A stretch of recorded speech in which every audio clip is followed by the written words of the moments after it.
नवे संसद की जड़ा है शुरुआत असीं कह सकते हैं हो चुकी है। 33% जड़ा महिलावां दा राखवाकरण जड़ा 33% पासे असीं गल करते हैं इक्वैलिटी दी कि सानू है ना हर एक राइट बराबर, दूसरे पासे असीं इस रिजर्वेशन नू असीं सपोर्ट भी कर रहे हैं। संविधान ਦੇ ਵਿੱਚ ਹੀ 1950 ਤੋਂ ਹੀ ਅਸੀਂ ਇੱਕ ਪਾਲਿਸੀ ਨਾਲ ਐਡ ਕੀਤੀ ਹੋਈ ਹੈ ਜਿਹਦੇ ਵਿੱਚ ਪੋਜ਼ਿਟਿਵ ਡਿਸਕ੍ਰਿਮੀਨੇਸ਼ਨ ਇਜ਼ ਅਲਾਉਡ। ਬਹੁਤ ਸਾਰੀ ਪਾਰਟੀਆਂ ਹੁਣ ਆਪਣਾ ਕਹਿਣਗੀਆਂ, ਜਿਵੇਂ ਕਿ ਮੈਡਮ ਸੋਨੀਆ ਗਾਂਧੀ ਦਾ ਬਿਆਨ ਆਇਆ ਇਟ ਇਜ਼ ਆਰਸ।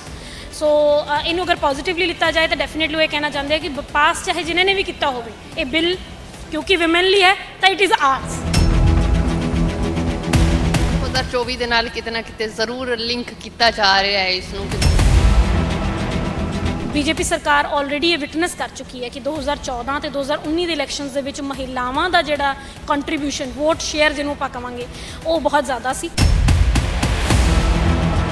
ਭਈ ਅਸੀਂ ਹੁਣ ਵੀ ਜਿਹੜਾ ਹੈ ਇਹੀ ਵਾਲਾ ਟੈਕਟਿਕ ਅਪਣਾ ਕੇ ਕਿਉਂ ਨਾ ਔਮਨ ਵੋਟ, ਸਿਲੰਡਰਸ ਦੇ ਪ੍ਰਾਈਸਿਸ 200 ਰੁਪਏ ਘੱਟ ਕਰਨ ਦਾ ਰੀਜ਼ਨ ਕੀ ਸੀ? ਇਹੀ ਸੀ।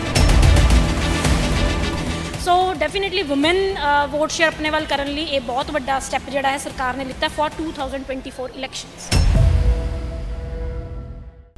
सत श्री अकाल। समर न्यूज़ देख रहे दर्शकों का स्वागत। मैं शालू मिरोक। नवे संसद की जड़ा है शुरुआत असीं कह सकते हैं हो चुकी है। पुराने संसद तो बाद नवे संसद दे विच शिफ्ट कर लिया गया है, पर लोक सभा दे विच ਜਿਹੜਾ ਇੱਕ ਬਿੱਲ ਹੈ ਉਹ ਪਾਰਿਤ ਕੀਤਾ ਜਾਣਾ ਹੈ। ਕੈਬਨਿਟ ਦੇ ਵਿੱਚ ਮਨਜ਼ੂਰੀ ਮਿਲ ਚੁੱਕੀ ਹੈ। 33% ਜਿਹੜਾ ਮਹਿਲਾਵਾਂ ਦਾ ਰਾਖਵਾਕਰਨ ਜਿਹੜਾ 33%, ਇਹ ਬਿੱਲ ਕੀ ਹੈ, ਕਿੰਨਾ ਕੁ ਕਾਰਗਰ ਸਾਬਿਤ ਹੋਏਗਾ, ਕੀ ਕੁਛ ਇਹਦੇ ਜਿਹੜੇ ਪੋਜ਼ਿਟਿਵ ਰਿਜ਼ਲਟ ਨਿਕਲ ਕੇ ਸਾਹਮਣੇ ਆਉਣਗੇ, ਇਸ ਬਾਬਤ ਗੱਲਬਾਤ ਕਰਾਂਗੇ। ਸਾਡੇ ਨਾਲ ਐਡਵੋਕੇਟ ਕਨੂ ਸ਼ਰਮਾ ਜੀ ਨੇ।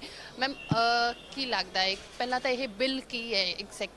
ਜੀ ਮੈਮ, ਸਭ ਤੋਂ ਪਹਿਲਾਂ ਤਾਂ ਇਹ ਬਹੁਤ ਵਧੀਆ ਸਟੈਪ ਹੈ ਸਰਕਾਰ ਦਾ, ਜਿਹਦੇ ਵਿੱਚ 33% ਆਰਕਸ਼ਣ ਜਿਹੜਾ ਹੈ ਰਿਜ਼ਰਵੇਸ਼ਨ ਹੈ ਵਿਮਨ ਲਈ ਦਿੱਤੀ ਗਈ ਹੈ ਇਨ ਲੋਕ ਸਭਾ as well as Raj Sabha.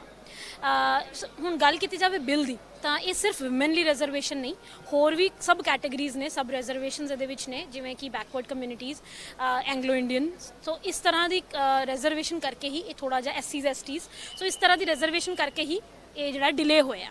It is ਕਿਉਂਕਿ ਵਿਮਨ ਰਿਜ਼ਰਵੇਸ਼ਨ ਤਾਂ ਬਹੁਤ ਸਾਲਾਂ ਤੋਂ ਬੜੇ ਲੋਕ ਜਿਹੜਾ ਇਹਨੂੰ ਪ੍ਰੋਤਸਾਹਨ ਦੇ ਰਿਹਾ ਹੈ ਪਾਰਲੀਮੈਂਟ ਦੇ ਵਿੱਚ, ਬਹੁਤ ਘੱਟ ਆਪੋਜੀਸ਼ਨ ਹੋਈ ਹੈ ਉਹਦੀ, ਲੇਕਿਨ ਬਾਕੀ ਜਿਹੜੀ ਰਿਜ਼ਰਵੇਸ਼ਨ ਹੈ ਉਹਦੇ ਕਰਕੇ ਜਿਹੜਾ ਹੈ ਉਹ 50 ਸਾਲ ਤੋਂ ਜਿਹੜੀ ਸੀ ਰਿਜ਼ਰਵੇਸ਼ਨ ਪਾਲਿਸੀ ਨੂੰ ਕ੍ਰਿਟੀਸਾਈਜ਼ ਕਰ ਰਹੇ ਹਾਂ ਕਿ ਜੀ ਰਿਜ਼ਰਵੇਸ਼ਨ ਕਰਕੇ ਕਿੰਨਾ ਨੁਕਸਾਨ ਹੋ ਰਿਹਾ ਦੇਸ਼ ਦਾ, ਉਸੇ ਤਰ੍ਹਾਂ ਪਾਰਲੀਮੈਂਟ ਦੇ ਵਿੱਚ ਉਹ ਨੁਕਸਾਨ ਨਾ ਹੋ ਜਾਏ ਜਿਹਦੇ ਕਰਕੇ ਡਿਲੇ ਹੋ ਰਿਹਾ ਸੀ ਮੈਮ। ਬਟ ਹਾਂ, ਅਗੇਨ ਇੱਕ ਪੋਲੀਟੀਕਲ ਮੂਵ ਦੀ ਤਰ੍ਹਾਂ ਜਿਹੜਾ ਹੈ ਹੁਣੇ ਸਾਹਮਣੇ ਆਇਆ ਤੇ ਹੁਣ ਕੈਬਨਿਟ ਨੇ ਇਹਨੂੰ ਪਾਸ ਕਰ ਦਿੱਤਾ।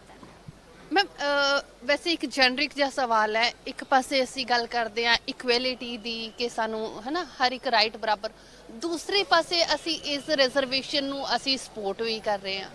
जी देखो, बिल्कुल सही किया तुसी। इक्वालिटी जड़ा है साडा बेसिक फीचर है संविधान दा, लेकिन संविधान दे विच ही 1950 तो ही असी एक पॉलिसी नाल ऐड कीती हुई है जिहदे विच positive discrimination is allowed for categories like women, children और other backward classes, SCs STs ਜਿਹੜੇ ਕਿ ਜਾਂ ਇਕਨੋਮਿਕਲੀ ਵੀਕਰ ਕਲਾਸਿਸ, ਉਹਦੇ ਲਈ ਜਦੋਂ ਵੀ ਅਸੀਂ ਕੋਈ ਲਾਅ ਬਣਾਵਾਂਗੇ that will be valid, it is written in the constitution because it is positive discrimination। ਜੀ ਅੱਛਾ, ਇੱਕ ਕਾਂਗਰਸ ਦੇ ਵੱਲੋਂ ਕਿਹਾ ਜਾ ਰਿਹਾ, ਉਹਨਾਂ ਦੇ ਵੱਲੋਂ ਤਾਂ ਪਹਿਲਾਂ ਤੋਂ ਹੀ ਇਹ ਬਿੱਲ ਜਿਹੜਾ ਪਾਰਿਤ ਕਰ ਦਿੱਤਾ ਗਿਆ ਸੀ ਪਾਰਲੀਮੈਂਟ ਦੇ ਵਿੱਚ, ਪਰ ਲਾਗੂ ਨਹੀਂ ਹੋ ਪਾਇਆ ਸੀਗਾ, ਤੇ ਹੁਣ ਕੈਬਨਿਟ ਦੇ ਵੱਲੋਂ ਤਾਂ ਮਨਜ਼ੂਰੀ ਦੇ ਦਿੱਤੀ ਗਈ ਹੈ ਪਾਰਲੀਮੈਂਟ ਦੇ ਵਿੱਚ, ਹੁਣ ਬਹਿਸ ਵੀ ਹੋਏਗੀ, ਲੱਗਦਾ ਹੈ ਕਿ ਪਾਰਿਤ ਹੋ ਜਾਏਗਾ। जी देखो, क्रेडिट वॉर डेफिनेटली होएगा क्योंकि ओपोजिशन भी इसी करके हो रहा है, क्योंकि उन्होंने लगता है बिल असी लैके आए सी, it was our brain child, but then पास जी गवर्नमेंट ने किया क्रेडिट सारा उन्होंने चले जाता।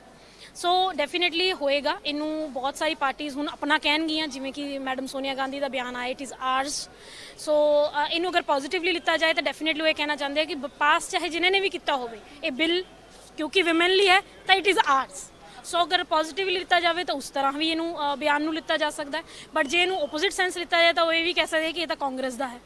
सो प्रॉज एंड कॉन्स अगेन हैगे है। तो जिस तरह जनता इनू लेना चाहे, जिस तरह पोलिटिकल पार्टीज़ इनू फैन करना चाहन कि भी इनू हवा दे के असी किसी होर एंगल च लै जाइए इस रिजर्वेशन बिल नू, definitely it will be done in India. अच्छा, लगता है कि अगर ये बिल पारित हो जाता है 33% रिजर्वेशन का, ਤਾਂ ਉਹ ਸਿਰਫ ਨਾਮ ਦੀ ਰਿਜ਼ਰਵੇਸ਼ਨ ਨਹੀਂ ਹੋਏਗੀ, ਫੀਮੇਲਸ ਨੂੰ ਵਾਕਿਆ ਹੀ ਆਪਣੀ ਵੌਇਸ ਚੱਕਣ ਦਾ ਉਹ ਚਾਂਸ ਮਿਲੇਗਾ। ਜੀ ਡੈਫੀਨੇਟਲੀ ਇਹ ਇੱਕ ਮੌਕਾ ਹੈ, ਡੈਫੀਨੇਟਲੀ ਇਹ ਇੱਕ ਟੈਲੈਂਟ ਨੂੰ ਅੱਗੇ ਵਧਾਉਣ ਦਾ ਤਰੀਕਾ ਹੈ। ਡੈਫੀਨੇਟਲੀ ਇਹ ਇੱਕ ਪੋਲੀਟੀਕਲ ਮੂਵ ਹੈ। ਉਸ ਤੋਂ ਇਲਾਵਾ ਮੇਰਾ ਇਹ ਮੰਨਣਾ ਹੈ ਜਿਹੜੀ ਮਹਿਲਾ ਜਿਹੜੀ ਔਰਤ ਘਰ ਚਲਾ ਸਕਦੀ ਹੈ ਉਹ ਦੇਸ਼ ਵੀ ਚਲਾ ਸਕਦੀ ਹੈ। So definitely we have so many examples of women leaders already ahead ਤੇ ਉਸ ਤੋਂ ਇਲਾਵਾ ਮੈਨੂੰ ਲੱਗਦਾ ਹੈ ਕਿ women ਨੂੰ ਇਹ ਚਾਂਸ ਦੇਣਾ, women ਤੇ ਭਰੋਸਾ ਦਿਖਾਣਾ ਕਿ ਯੈਸ ਰਸੋਈ ਤੋਂ ਬਾਹਰ ਨਿਕਲ ਕੇ ਵੀ, ਘਰ ਤੋਂ ਬਾਹਰ ਨਿਕਲ ਕੇ ਵੀ ਉਹ ਦੇਸ਼ ਚਲਾ ਸਕਦੀ ਹੈ, ਇਹ ਜਿਹੜਾ ਹੈ ਸਰਕਾਰ ਦਾ ਸਟੈਪ ਮੈਨੂੰ ਲੱਗਦਾ ਹੈ ਬਹੁਤ ਵਧੀਆ ਹੈ ਜੀ। 2024 ਦੇ ਨਾਲ ਕਿਤੇ ਨਾ ਕਿਤੇ ਜ਼ਰੂਰ ਲਿੰਕ ਕੀਤਾ ਜਾ ਰਿਹਾ ਹੈ ਇਸ ਨੂੰ, ਕਿਉਂਕਿ 24 ਦੇ ਇਲੈਕਸ਼ਨਸ ਬਿਲਕੁਲ ਨੀਅਰ। ਜੀ ਮੈਮ ਤੁਸੀਂ ਦੇਖੋ ਕਿ ਬੀਜੇਪੀ ਸਰਕਾਰ ਆਲਰੇਡੀ ਇਹ ਵਿਟਨੈਸ ਕਰ ਚੁੱਕੀ ਹੈ ਕਿ 2014 ਤੇ 2019 ਦੇ ਇਲੈਕਸ਼ਨਸ ਦੇ ਵਿੱਚ ਮਹਿਲਾਵਾਂ ਦਾ ਜਿਹੜਾ ਕੰਟਰੀਬਿਊਸ਼ਨ, ਵੋਟ ਸ਼ੇਅਰ ਜਿਹਨੂੰ ਆਪਾਂ ਕਵਾਂਗੇ, ਉਹ ਬਹੁਤ ਜ਼ਿਆਦਾ ਸੀ। 24% in 2014 and 36% in 2019। ਸੋ ਇਸ ਤਰ੍ਹਾਂ ਦਾ ਵੋਟ ਸ਼ੇਅਰ ਕਰਕੇ ਹੀ ਦੇ ਆਰ ਨਾਓ ਐਕਸਾਈਟਿਡ ਕਿ ਭਈ ਅਸੀਂ ਹੁਣ ਵੀ ਜਿਹੜਾ ਹੈ ਇਹੀ ਵਾਲਾ ਟੈਕਟਿਕ ਅਪਣਾ ਕੇ ਕਿਉਂ ਨਾ ਵਿਮਨ ਵੋਟ, ਸਿਲੰਡਰਸ ਦੇ ਪ੍ਰਾਈਸਿਸ 200 ਰੁਪਏ ਘੱਟ ਕਰਨ ਦਾ ਰੀਜ਼ਨ ਕੀ ਸੀ, ਇਹੀ ਸੀ। ਸੋ ਡੈਫੀਨੇਟਲੀ ਵੂਮਨ ਵੋਟ ਸ਼ੇਅਰ ਆਪਣੇ ਵੱਲ ਕਰਨ ਲਈ ਇਹ ਬਹੁਤ ਵੱਡਾ ਸਟੈਪ ਜਿਹੜਾ ਹੈ ਸਰਕਾਰ ਨੇ ਲਿੱਤਾ for 2024 elections. But at the and ਅਗਰ ਦੇਖਿਆ ਜਾਏ ਤਾਂ ਚਾਹੇ ਇੱਕ ਪੋਲੀਟੀਕਲ ਮੂਵ ਅਸੀਂ ਕਹਿ ਸਕਦੇ ਹਾਂ ਇਲੈਕਸ਼ਨਸ ਨੂੰ ਲੈ ਕੇ ਆ, ਬਟ ਇਟ ਇਜ਼ ਗੁੱਡ। ਜੀ definitely certainly it is a very good step. ਉਹਦਾ ਰੀਜ਼ਨ ਇਹ ਹੈ ਬੜਾ ਹੀ ਅਪਲੋਡੇਬਲ ਮੂਵ ਹੈ ਬਾਏ ਗਵਰਨਮੈਂਟ, ਕਿਉਂਕਿ at the end of the day citizens ਲਈ ਤਾਂ ਹੈ ਨਾ ਇਹ ਸਾਰਾ ਕੁਝ, ਚਾਹੇ ਉਹ ਵਿਮਨ ਸਿਟੀਜ਼ਨਸ ਨੇ, ਚਾਹੇ ਚਾਈਲਡ ਹੈ ਜਾਂ ਜੋ ਕੋਈ ਵੀ ਹੋਰ ਅਦਰ ਕਮਿਊਨਿਟੀ ਹੈ, ਉਹਦੇ ਲਈ ਸਿਟੀਜ਼ਨਸ ਲਈ ਹੈ ਇਹ ਬੈਨੀਫਿਟ। ਅਗਰ ਸਰਕਾਰ ਜਿਹੜਾ ਹੈ ਥਰੂ ਇਲੈਕਸ਼ਨਸ ਹੀ ਅਗਰ ਅਕਾਊਂਟੇਬਿਲਿਟੀ ਦੇ ਕਰਕੇ ਹੀ ਇਹ ਕੰਮ ਕਰੀ, ਚਲੋ ਇਨ ਐਨੀ ਕੇਸ ਸਾਡੇ ਲਈ ਉਹ ਬੈਨੀਫਿਟ ਹੈ। ਸੋ ਮੈਨੂੰ ਲੱਗਦਾ ਕਿ ਸਾਨੂੰ ਇਹ ਦੇਖਣ ਦੀ ਜਗ੍ਹਾ ਸਰਕਾਰ ਨੇ ਕਿਉਂ ਕੀਤਾ ਇਹ ਦੇਖਣਾ ਚਾਹੀਦਾ ਸਰਕਾਰ ਨੇ ਸਾਡੇ ਲਈ ਕੀਤਾ।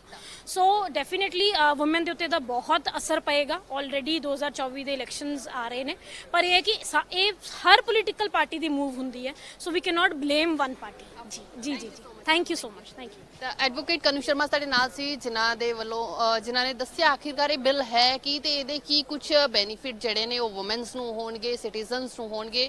ਤਾਂ ਵਾਕਈ ਜੇਕਰ ਇਹ ਬਿੱਲ ਪਾਰਿਤ ਹੋ ਜਾਂਦਾ ਹੈ ਤਾਂ ਕਿਤੇ ਨਾ ਕਿਤੇ ਅਸੀਂ ਕਹਿ ਸਕਦੇ ਇੱਕ ਪੋਜ਼ਿਟਿਵ ਮੂਵ ਹੈ ਜਿਹੜਾ ਕਿ ਉਹ ਸਾਡੇ ਭਾਰਤ ਦੇ ਵਿੱਚ ਹੋਏਗਾ, ਜਿੱਥੇ ਫੀਮੇਲਸ ਨੂੰ ਆਪਣੀ ਆਵਾਜ਼ ਚੱਕਣ ਦਾ ਇੱਕ ਹੋਰ ਸੁਨਹਿਰੀ ਜਿਹੜਾ ਮੌਕਾ ਮਿਲੇਗਾ। ਕੈਮਰਾ ਪਰਸਨ ਸੰਦੀਪ ਦੇ ਨਾਲ ਸ਼ਾਲੂ ਮਿਰੋਕ, ਚੰਡੀਗੜ੍ਹ।